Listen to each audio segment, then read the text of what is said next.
A Lei 13.964 de 2019, conhecida como Pacote Anticrime, que entrou em vigor em janeiro de 2020, abalou as estruturas do processo penal brasileiro. Mas qual foi o impacto do pacote anticrime no estudo das prisões cautelares? Falemos então sobre as prisões cautelares após o pacote anticrime. Eu sou o professor Gustavo Cordeiro, promotor de justiça em São Paulo, professor do Estratégia Carreiras Jurídicas, e vamos desvendar tudo sobre as prisões cautelares após o pacote anticrime. E o primeiro aspecto importante para nós é fazermos a seguinte distinção. O que é prisão cautelar e em que ela difere da prisão penal? Vejam, temos, grosso modo, além da prisão em flagrante, que tem características próprias, a prisão cautelar e a prisão penal. A prisão cautelar é aquela decretada pelo juiz durante a fase de investigação ou durante a fase processual. A prisão temporária, a prisão preventiva são duas espécies de prisão cautelar. Ao passo em que a prisão penal é aquela que deriva de uma condenação definitiva, portanto transitada em julgado, que impõe uma pena privativa de liberdade àquele que, depois de observado o devido processo legal, foi condenado definitivamente. Bom, olhando então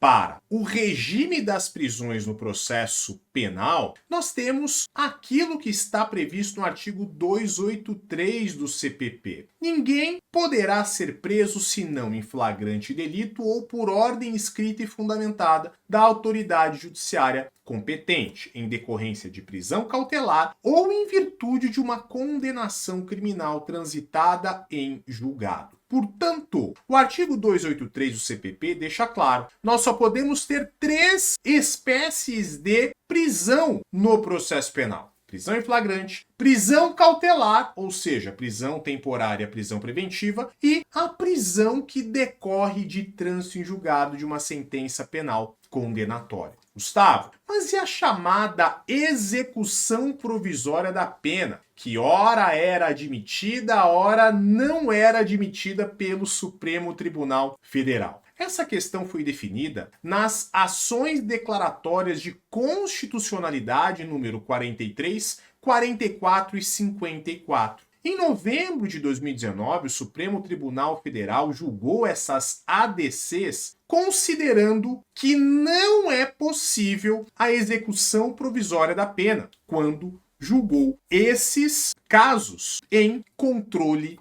concentrado de constitucionalidade. Então, o que o Supremo definiu naquele momento? A pena só pode ser executada a partir do trânsito em julgado da sentença penal condenatória. Ou seja, deve-se respeitar o princípio da presunção de inocência. O Supremo Tribunal Federal, portanto, concluiu: o artigo 283 do CPP é constitucional, de modo que não é possível a execução provisória da pena, exceto em um único caso. O próprio Supremo Tribunal Federal, no tema 1068, em 2024, definiu o seguinte: lá no Tribunal do Júri, o princípio da soberania dos vereditos autoriza a imediata execução da condenação determinada pelo corpo de jurados. E isso independentemente do total da pena aplicada. O pacote anticrime vem e diz: eu posso executar provisoriamente a pena no júri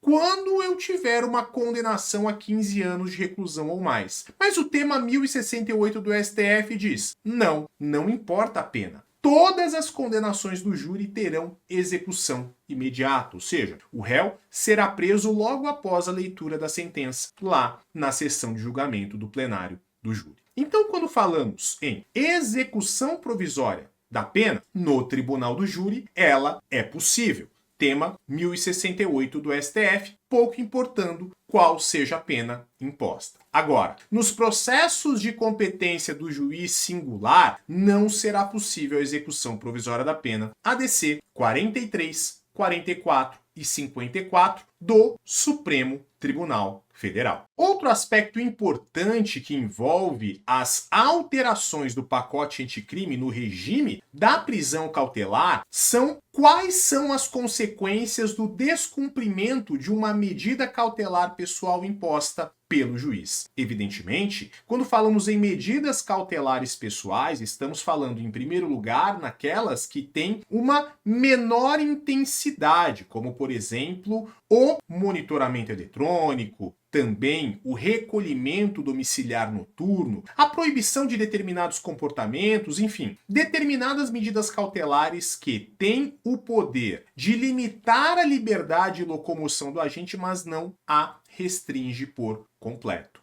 E aí, a pergunta que se faz é: em caso de descumprimento de uma medida cautelar pessoal diversa da prisão, como aquelas que estão lá no artigo 319 do CPP, o que deverá o juiz fazer? Será que ele já pode decretar automaticamente a prisão preventiva ou não? E a resposta é não. Há uma ordem escalonada que deve ser observada, respeitada pelo juiz. A primeira providência que o juiz deverá fazer é substituir a medida cautelar descumprida por uma outra medida cautelar diferente. A segunda consequência é que o juiz poderá impor, além daquela medida cautelar descumprida, uma outra medida cautelar que não foi originariamente estabelecida. E aí, somente em último caso, se a substituição e depois se a acumulação de outras medidas cautelares pessoais diversas da prisão não se revelar suficiente, é que em último caso poderemos ter o juiz decretando a prisão preventiva em razão do descumprimento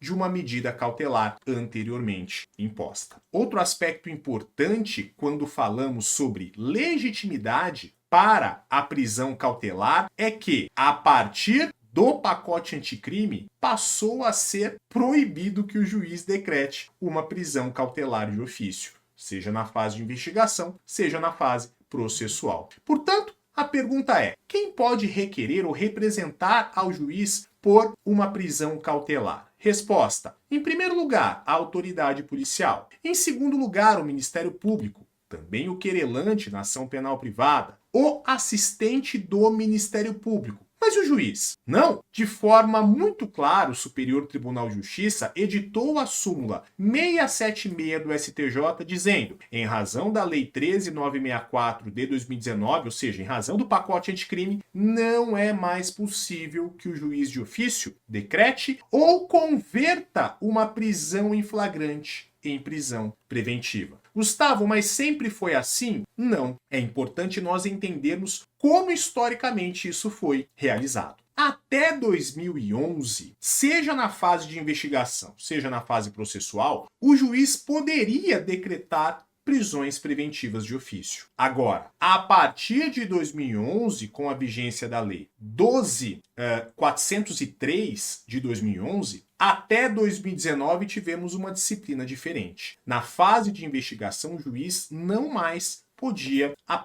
decretar de ofício a prisão preventiva, mas na fase processual, o juiz poderia, até 2019, decretar prisões preventivas de ofício. Agora, com o pacote anticrime de 2020 para cá, passou a ser terminantemente proibido que o juiz decretasse prisões preventivas de ofício, seja na fase de investigação, seja na fase processual. E aí, você gostou do vídeo? Você quer ver outros temas envolvendo o direito processual penal aqui no canal do Estratégia? Aquele tema espinhoso que muitas vezes te traz dificuldade no seu concurso público? Coloca aqui no seu comentário qual tema você quer, que nós, professores de estratégia, com toda certeza, vamos atender. Eu sou o professor Gustavo Cordeiro, promotor de justiça em São Paulo, professor de estratégia carreiras jurídicas. Aguardo você dando um like no vídeo, se inscrevendo no nosso canal do YouTube do Estratégia e ativando as nossas notificações. Meu Instagram é Gustavo H. Cordeiro, meu canal do YouTube é Professor Gustavo Cordeiro e vai ser um grande privilégio ter vocês por lá. Assim eu me despeço, deixando a todos um forte abraço.